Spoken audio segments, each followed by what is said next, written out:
Kelly's Court is back in session. On the docket today, the president's big move on immigration.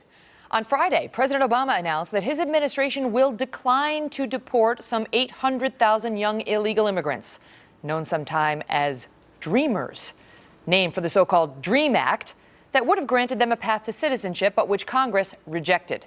The president's move already raising some eyebrows since Mr. Obama was asked about granting this type of administrative relief for Dreamers a year ago. And here's what he said then. You have the facts, number, dollars, and votes on the side of granting administrative relief for Dreamers. We are doing our part. It is time to do yours, Mr. President. I just have to continue to say, this notion that somehow I can just change the laws unilaterally is just not true. We are doing everything we can administratively. But there are laws on the books that I have to enforce.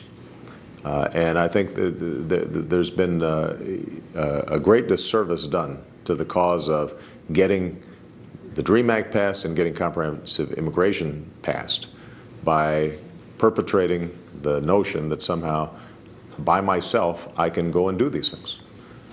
It's just not true. So was the president right back in 2011, or is he right now?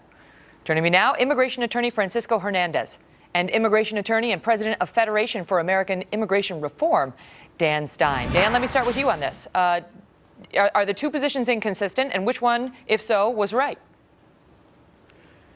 Well, basically, the fact of the matter is the president has the same legal team that he had now. Nothing's changed since March 2011 when he said he didn't have the authority. This is an outrageous power grab.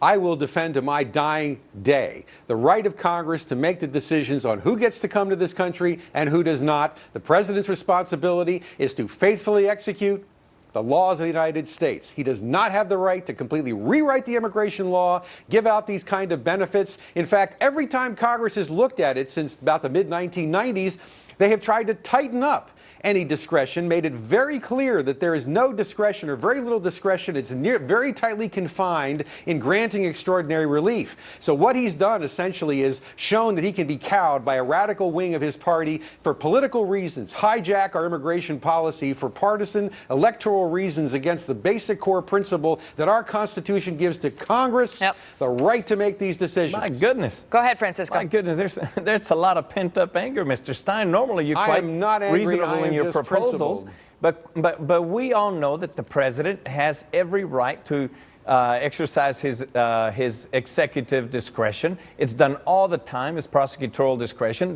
President Bush did it. They've done it even in immigration cases all the time.